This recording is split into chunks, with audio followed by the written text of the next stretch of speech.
Let us learn commerce. Please like, share and subscribe. Hello, welcome to the class. കഴിഞ്ഞ ക്ലാസ്സിൽ നമ്മൾ discuss ചെയ്തുകൊണ്ടിരുന്നത് receipt and payment അക്കൗണ്ടിനെ കുറിച്ചാണ്. അപ്പോൾ നമുക്ക് ഈ ക്ലാസ്സിൽ ജസ്റ്റ് റെസിപ്റ്റ് ആൻഡ് പേയ്മെൻറ്റ് അക്കൗണ്ടിൻ്റെ മീനിങ് ഒന്നുകൂടെ പറഞ്ഞിട്ട് സ്റ്റാർട്ട് ചെയ്യാം. കഴിഞ്ഞ ക്ലാസ് കേൾക്കാത്തവരുണ്ടെങ്കിൽ അത് പോയി കേൾക്കണം, എന്നാലേ നന്നായിട്ട് പഠിക്കാൻ കഴിയുള്ളൂ. First meaning of receipt and payment account എന്ന് പറഞ്ഞാൽ എന്താണ്? It is prepared at the end of the accounting year. ഒരു അക്കൗണ്ടിങ് ഇയറിൻ്റെ എൻഡിൽ പ്രിപ്പയർ ചെയ്യുന്ന ഒരു അക്കൗണ്ടാണ് receipt and payment account.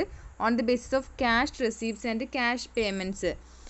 Cash റെസീപ്റ്റ്സും അതുപോലെ തന്നെ ക്യാഷ് പേയ്മെൻറ്റ്സും മാത്രം കൺസിഡർ ചെയ്തുകൊണ്ട് ക്യാഷ് ബുക്കിൻ്റെ സഹായത്തോടെ പ്രിപ്പയർ ചെയ്യുന്ന അക്കൗണ്ടാണ് റെസിപ്റ്റ് ആൻഡ് പേയ്മെൻറ്റ് അക്കൗണ്ട്. അതുകൊണ്ട് നമുക്ക് പറയാം summary of cash and bank transactions. ബിസിനസ്സിൻ്റെ നോൺ പ്രോഫിറ്റ് ഓർഗനൈസേഷൻ്റെ ക്യാഷിൻ്റെയും ബാങ്ക് ട്രാൻസാക്ഷൻസിൻ്റെയും ഒരു സമ്മറിയാണ് റെസിപ്റ്റ് ആൻഡ് പേയ്മെൻറ്റ് അക്കൗണ്ട് എന്ന് പറയുന്നത്.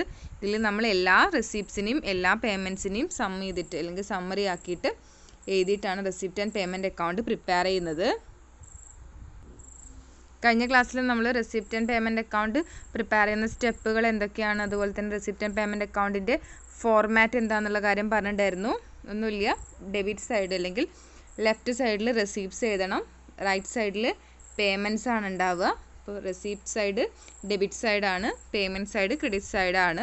അപ്പോൾ എല്ലാ റെസിപ്റ്റുകളും ഡെബിറ്റിൽ എഴുതുക, എല്ലാ പേയ്മെൻറ്റ്സും ക്രെഡിറ്റിൽ എഴുതുക. ഇവിടെ നമ്മൾ ക്യാപിറ്റൽ റെസിപ്റ്റ് ആണോ, റവന്യൂ റെസിപ്റ്റ് ആണോ, അതുപോലെ തന്നെ ക്യാപിറ്റൽ എക്സ്പെൻസ് ആണോ, റവന്യൂ എക്സ്പെൻസ് ആണോ, ഇങ്ങനെയുള്ള കാര്യങ്ങളൊന്നും കൺസിഡർ ചെയ്യേണ്ട കാര്യമില്ല. ഇനി receipt and payment account start ചെയ്യുന്നത് opening balance of cash in ഹാൻഡും ക്യാഷ് ഇൻ ബാങ്കും വെച്ചിട്ടും, അതുപോലെ തന്നെ എൻഡ് ചെയ്യുന്നത് closing balance of cash in hand അതുപോലെ തന്നെ ക്ലോസിംഗ് ബാലൻസ് ഓഫ് ബാങ്ക് വെച്ചിട്ടാണ്, ബാങ്ക് അക്കൗണ്ടിലുള്ള ക്ലോസിംഗ് ബാലൻസ് വെച്ചിട്ടാണ്. ഇനി ഓപ്പണിങ്ങിൽ ബാങ്കിൽ കിടക്കുന്നത് ഓവർ ഡ്രാഫ്റ്റ് ആണെങ്കിൽ ഈ ഒരു ബാലൻസ് ചെയ്തിട്ടുണ്ട് ക്രെഡിറ്റ് സൈഡിലാണ്. നെക്സ്റ്റ് ക്ലോസിങ്ങിൽ ബാങ്ക് ഓവർ ഡ്രാഫ്റ്റ് ആണ്, മീൻസ് റെസിപ്റ്റ് കുറവും പേയ്മെൻറ്റ്സ് കൂടുതലും ആണെങ്കിൽ എന്ത് ചെയ്യാം, നമുക്ക് ബാങ്ക് ഓവർ ഡ്രാഫ്റ്റ് തന്നെയാണ് എഴുതേണ്ടത്. അപ്പോൾ ഇത്രയാണ് ബേസിക് ആയിട്ടും റെസിപ്റ്റ് ആൻഡ് പേയ്മെൻറ്റ് അക്കൗണ്ടിനെ കുറിച്ച് പറഞ്ഞിട്ടുള്ളത്. ഫസ്റ്റ് ഇലിസ്ട്രേഷൻ ചെയ്യാം.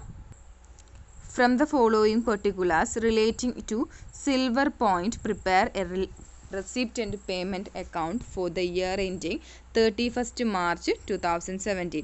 31st March 2017 receipt and payment account ആണ് പ്രിപ്പയർ ചെയ്യാൻ പറഞ്ഞിട്ടുള്ളത് സിൽവർ പോയിന്റ് എന്നുള്ള ഒരു NPOയുടെ.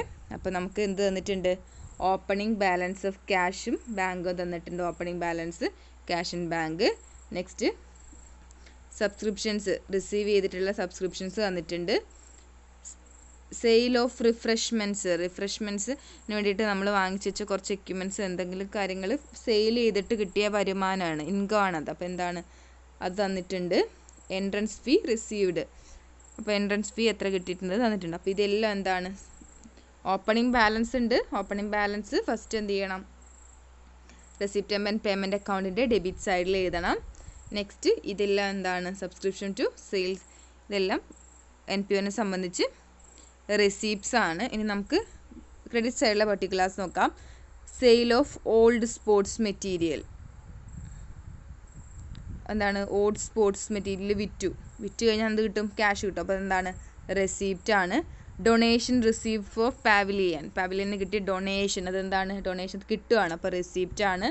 നെക്സ്റ്റ് റെൻറ്റ് പേ ചെയ്തു എന്നാണ് പറയുന്നത്, അപ്പോൾ എന്താണ്, എക്സ്പെൻസ് അല്ലെങ്കിൽ എന്താണ്, പേയ്മെൻറ്റ്സ് ആണ്. Sports material purchases, sports material purchase ചെയ്യുന്ന നിങ്ങൾക്ക് എന്ത് കൊടുക്കണം, ക്യാഷ് കൊടുക്കണം, അപ്പോൾ എന്താണ്, പേയ്മെൻറ്റ്സ് ആണ്. അപ്പോൾ ഇവിടെ എല്ലാം നമ്മൾ കൺസിഡർ ചെയ്യേണ്ടത് ക്യാഷിന് എന്ത് സംഭവിക്കും എന്നുള്ളതാണ്. ക്യാഷ് NPOനെ സംബന്ധിച്ച് പുറത്തോട്ട് പോവുകയാണെങ്കിൽ അത് പേയ്മെൻറ്റ്സ് ആയിരിക്കും. NPOയിലേക്ക് വരികയാണെങ്കിൽ അതെന്തായിരിക്കും, റെസീപ്റ്റ്സ് ആയിരിക്കും. Next purchase of refreshment purchase ചെയ്തു, എന്താണ്, പർച്ചേസ് ചെയ്യുമ്പോൾ ക്യാഷ് കൊടുക്കണ്ട, അപ്പോൾ പേയ്മെൻറ്റ്സ് ആണ്. Expenses for maintenance of tennis court maintain ചെയ്യാൻ വേണ്ടിയിട്ട് എക്സ്പെൻസ് ഉണ്ടെങ്കിൽ എന്ത് ചെയ്യണം, അത് പേ ചെയ്യേണ്ടതാണ്, അപ്പോൾ പേയ്മെൻറ്റ്സ് ആണ്. നെക്സ്റ്റ് സാലറി സാലറി അടയ്ക്കുന്ന സമയത്ത് പേയ്മെൻറ്റ്സ് ആണ്. ടൂർണമെൻറ്റ് എക്സ്പെൻസസ്, ടൂർണമെൻറ്റ് നടത്താനുള്ള എക്സ്പെൻസുകൾ ഉണ്ടായി, അപ്പോൾ ഇതെന്താണ്, പേയ്മെൻറ്റ്സ് ആണ്, എക്സ്പെൻസുകൾ പേ ചെയ്യണം. ഫർണിച്ചർ പർച്ചേസ് ചെയ്യുമ്പോഴും എന്താണ്, പേയ്മെൻറ്റ്സ് ആണ്. നെക്സ്റ്റ് ഓഫീസ് എക്സ്പെൻസസ്, ഓഫീസിൻ്റെ എക്സ്പെൻസസ് എന്താണ്, പേയ്മെൻറ്റ്സ് ആണ്. നെക്സ്റ്റ് ലാസ്റ്റ് നമുക്ക് എന്ത് ചെയ്തിട്ടുണ്ട്, ക്ലോസിങ് ക്യാഷ് ഇൻ ഹാൻഡ് തന്നിട്ടുണ്ട്. അപ്പോൾ ക്ലോസിങ് ക്യാഷ് ഇൻ ഹാൻഡ് എന്തെഴുതുക, ക്ലോസിങ് ക്യാഷ് ഇൻ ഹാൻഡ് ആയതുകൊണ്ട് തന്നെ അതിന് ക്രെഡിറ്റിലായിരിക്കും ബാലൻസ് വന്നിട്ടുണ്ടാവുക. സോ ഒരു ഡെബിറ്റ് ബാലൻസ് ആയിരിക്കും. Closing cash in hand, cash in ഹാൻഡിൻ്റെ ക്ലോസിങ്. അപ്പോൾ ക്യാഷ് ഇൻ ഹാൻഡിൻ്റെ ക്ലോസിങ് എവിടെ എഴുതുക, എപ്പോഴും ക്യാഷ് ഇൻ ഹാൻഡ് കയ്യിൽ ക്യാഷ് വരണമെങ്കിൽ ക്യാഷിന് എപ്പോഴും ഡെബിറ്റ് ബാലൻസ് ആയിരിക്കും. അപ്പോൾ ഡെബിറ്റിലാണ് റെസിപ്റ്റാണ് കൂടുതലുണ്ടാവുക. അപ്പോൾ ക്രെഡിറ്റിലാണ് എന്ത് ചെയ്യുന്നത്, ബാലൻസ് ക്യാരി ഡൗൺ ചെയ്യേണ്ടത്. നെക്സ്റ്റ് ചെയ്തത് എങ്ങനെയാണെന്നുള്ളത് നോക്കാം. ഫസ്റ്റ് എന്ത് എഴുതി, ബാലൻസ് ബ്രോ ഡൗൺ, ക്യാഷിൻ്റെയും ബാങ്കിൻ്റെയും ബാലൻസ് ബ്രോ ഡൗൺ ചെയ്തു. നെക്സ്റ്റ് നമ്മൾ പറഞ്ഞിട്ടുള്ള സബ്സ്ക്രിപ്ഷൻ എഴുതി. സെയിൽ ഓഫ് റിഫ്രഷ്മെൻറ്റിന് വിറ്റിട്ട് കിട്ടിയ എമൗണ്ട് എഴുതി. എൻട്രൻസ് ഫീ റിസീവ് ചെയ്തത് എഴുതി. ഓൾഡ് സ്പോർട്സ് മെറ്റീരിയൽ വിറ്റ് കിട്ടിയ amount sale of. Next donations എഴുതി. അപ്പോൾ ഇത്രയാണ് റെസീപ്റ്റ്സ്.